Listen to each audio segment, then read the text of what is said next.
Israel और Hamas युद्ध अब भयावह रूप ले चुका है। जहां हमास ने अपने हमले नहीं रोकने की बात कही है, वहीं इजरायल के पीएम बेंजामिन नेतन्याहू ने जंग का ऐलान कर दिया है और मिडिल ईस्ट का नक्शा बदलने की बात कह डाली है। 7 अक्टूबर को हमास ने इजरायल पर अचानक हमला कर दिया था।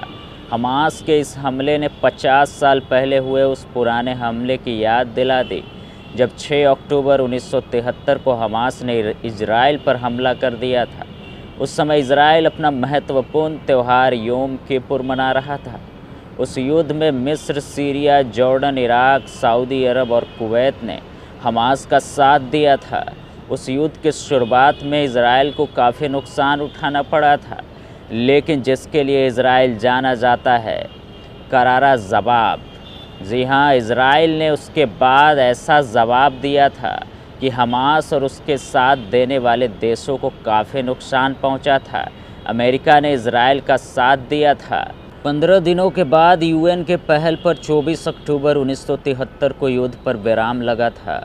युद्ध के बाद मिस्र को 60,000 वर्ग किलोमीटर ज़मीन से हाथ धोना पड़ा था। जॉर्डन को वेस्ट बैंक और पूर्वी यरूशलेम गंवाना पड़ा था। सीरिया को गोलन हाइट्स गंवाना पड़ा था।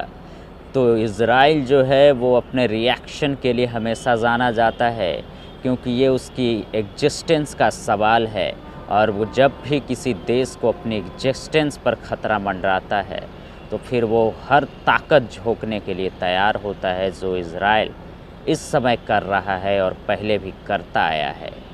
तो इजराइल के इस रिएक्शन पे आपका क्या कुछ कहना है, कमेंट करके ज़रूर बताइएगा।